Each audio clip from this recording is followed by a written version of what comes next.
welcome back to my channel. Today's video is going to be a Q&A video. I love doing these and I love doing them monthly because you guys get to know me on a more personal level because I ask you guys to ask me anything. And if you've been subscribed to me for a long time, then you know I'm basically like an open book and I tell you guys anything and everything. I have zero things to hide. Just part of who I am. I don't really care what people think of me. I am who I am, and at the end of the day, all the decisions I make, the things that I do for myself are for myself. So I don't really care what people think about me. If you're new to my channel, welcome. And if I didn't answer a question that you have, please leave it down below, and I will definitely answer it in the next Q&A. Like I said, I'm going to try to do these at least monthly so you guys can get to know me more personally. And if you're new to my channel, you can definitely get to know me, period. On Instagram, Snapchat, and Twitter to ask me questions. So we have quite a few, so let's just jump right into it. So the first question is, do you have a lot of men interested in you because of stripping? And this is a funny question. Of course, I have guys that are interested in me because I'm a stripper. My job is to deal with men, so it's like, of course guys want to get to know me. One reason is if a guy just wants to have sex with me, because obviously being a stripper, it's super sexual, like you're stripping and they see you fully nude. At the club I work at, it's fully nude, so it's like they see you fully nude.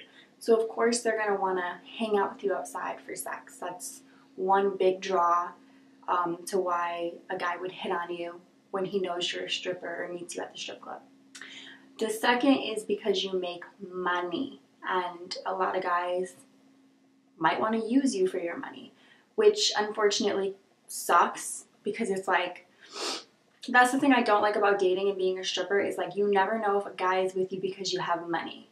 You know what I mean? So if you're a stripper, you want to pick a guy that already has money and does well for himself. Otherwise, it's just a disaster. Like, you don't want a guy to use you for your money. Like, that's just not cool. But it happens because we make a lot of money. As a stripper, you can make anywhere from like $300 a day to $600 to $1,000.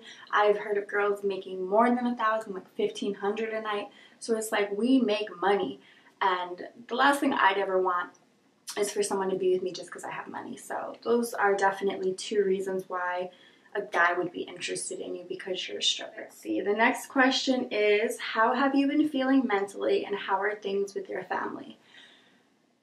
Mentally, I've been doing really well. This is the best I've been in a long time. I still struggle with anxiety. Depression, not so much. I haven't really felt depressed lately. I don't think I really have time to be depressed. I'm super busy and a lot of positive things have been happening lately. So I don't really have the time to be depressed. Anxious, yes, I have anxiety. Like every day still, I struggle with it, and I'm not on any more meds.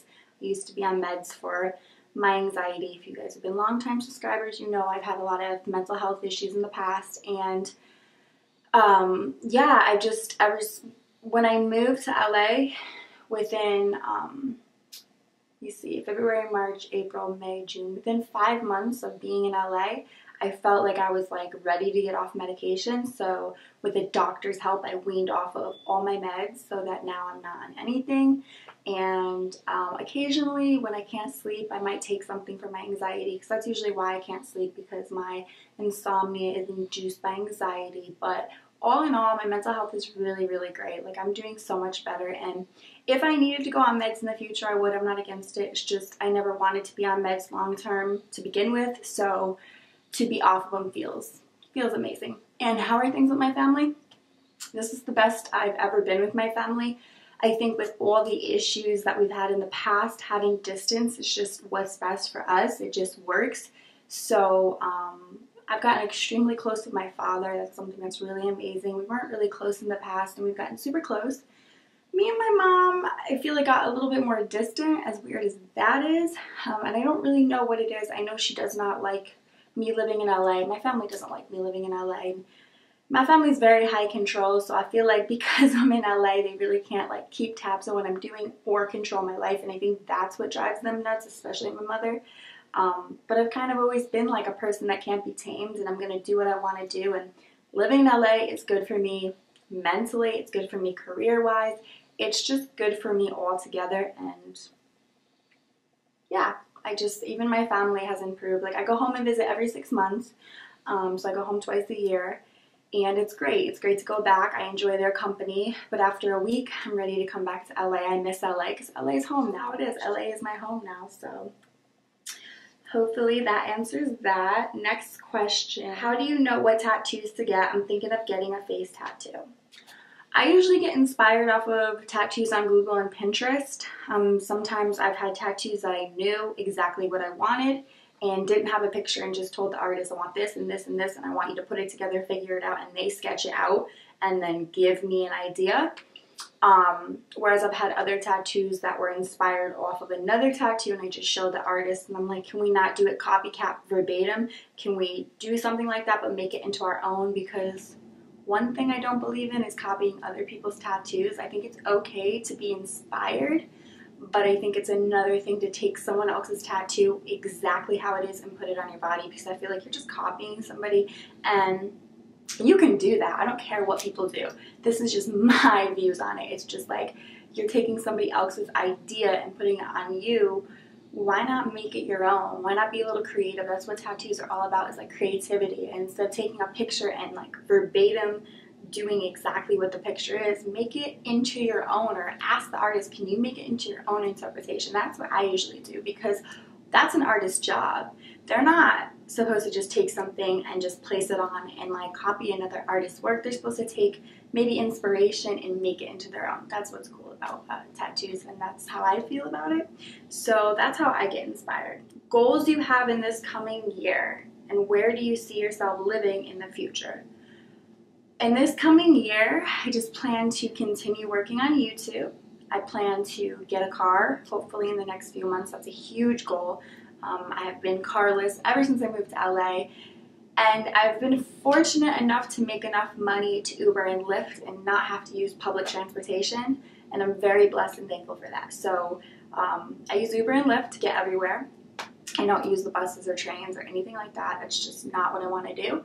So like I said, I'm thankful that I make enough money where I can afford it, but it is expensive. So being able to drive and basically have my own freedom will be awesome, and it's something I definitely want to do. I just have to set aside the money, and then I also just want to focus on my hair and makeup career.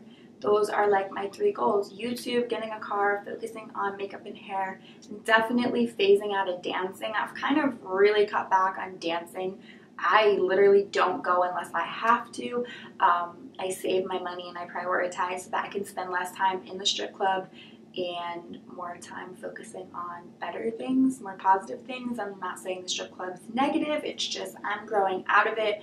I'm 27 years old. It's just time to start focusing on better things and things that are going to build my future, like a career. You know, stripping is a job. I wouldn't look at it as a career unless you're trying to get like famous from it, but that's not a goal I have. And where do I see myself living in the future? Honestly, I don't know. I've been in LA almost 2 years, and I don't have plans of leaving LA anytime soon. So could be LA. I don't know what the future holds, and I don't ever want to hold myself back to one place. Wherever life takes me is where life takes me, and I guess we'll just see where the cards land for that. I don't really know. I don't really have an answer. You don't know. Nobody knows about the future. Next question. Do you still love Adam? It's a deep question. Of course I still love Adam, guys. Of course. I mean, that goes without saying. I spent 6 years with him. I've known him a very long time. I've known him since I was 18 years old. 18. And now I'm 27. So of course I still love him. I will always love him. He is one of the best people I've ever met. And I have nothing but positive things. I have nothing negative to say about him. He's a great guy. I wish him nothing but the best in the future. I do not have a problem with him. He was a great boyfriend. He's a great person, and I definitely love him. I'll always love him. I want the best for him, and I always will. And how do you handle breakups so well? I'm saying breakups like you've had so many, lol. You know, breakups are tough, and I wouldn't say I've handled them well. I've handled them because that's what life is. Like, you don't have a choice when things don't work out the way you want them to and you have to leave relationships. I really only have had my heart broken 2 times, and both times it sucked, but I'd say the second heartbreak was worse than the first. My first heartbreak was my first love, and I was really, really young, and it took time to heal. It took a very long time because I met Adam when I got out of my first relationship, so it definitely took time to move on with Adam. So like, I met Adam when I was still dating my first boyfriend, and then I broke up with my first boyfriend. Things weren't good when I met Adam, and before I actually got serious with Adam, so I met Adam, like I said, 2010. Me and Adam officially started dating in 2013. We were friends before that, but he always wanted to date me, but I wasn't ready. It took me like a few years to get over my first love. I just wasn't ready. And as much as I cared for Adam, I just couldn't date him because I wasn't ready. And then I eventually became ready and got into that relationship. So my first heartbreak sucked, but I was young. My second heartbreak was Adam. And yeah, it sucks. I experienced heartbreak as an adult. And I think the love I had for my first boyfriend is so different from the love I have for Adam. And the breakup with me and Adam, it hurt more. I feel like it really devastated me because I really thought me and Adam were going to be together forever. I really saw a future. And I know a lot of people don't get it. They're like, well, you left him because you moved. No. I did move, it's true. I was the one basically to end the relationship, but we both were not happy. And I can't speak for why he wasn't happy, okay? But I know he wasn't truly 100% happy. He might have had halfway in, halfway out, same as me, halfway in, halfway out. But we both weren't happy, and I will not speak on why he wasn't happy, but I'll speak for myself. I think living in Connecticut was holding me back. I didn't want to be there. Ever since I was 18, I've always wanted to live in LA. And Adam knew that when he met me, and when we first met, we had plans of moving to LA together. Life happens, things change. He changed his mind as we grew together dating. He was like, you know, I don't really want to move to LA. And I said, well, I do. And it was like one of those things where it's like, do you sacrifice a dream for love? Do you stay? And then as the relationship progressed, like when he got the house, because it really was his idea, it really wasn't my idea, I was so upset. We almost broke up. When we were living in the apartment, we almost broke up because of him getting the house. Because I said, if you get the house, I remember this conversation, I was crying. I was like, if you get the house, you're stuck here. A house is like, this is like where you're going to build your life. I don't want to be stuck. I thought we were going to live in apartments a little longer. Like, this is crazy. Like, you really want to do this? And he's like, I'm doing it. Like, he knew what he wanted. So I moved into the house with him because obviously I loved him, duh, and I wanted to be with him. But then as time progressed, I wasn't really going anywhere career-wise, mentally. I was just kind of stuck. I felt extremely stuck, and it was like, do I stay? Do I go? And eventually I made the choice to move, and it was the best choice I ever made. I didn't want to live in Connecticut. It's not something that I ever wanted. Since I was 18, I dreamed of living in LA. So I had to do what I had to do for my own personal happiness. And it sucked having to sacrifice the relationship, but I think it would have sucked more to stay in a relationship that I wasn't really happy in. And sometimes it's like a double-sided thing. I don't know if I wasn't happy in the relationship or if it was just Connecticut I wasn't happy in. I didn't really like the weather. I didn't really care for the people. I don't really feel like I fit in. I'm very artistic. I needed to go to a community that, like LA, is super artistic. That's kind of how I felt. Like, I didn't really feel like I fit in with Connecticut. Connecticut didn't really fit in with me. Like, me and Connecticut don't really mix. Like, I don't know. So I don't really know. I don't know if Adam ever moved out here, if it would work. I don't know. All I know is that it won't work because we want two different things in life. He wants to stay there, and he's happy and content where he is. I wasn't, so I moved, and now I'm happy and content where I am. So it's like, you know, we want two different things. I know it's a super long explanation, but it's like these Q&As, we get down and dirty.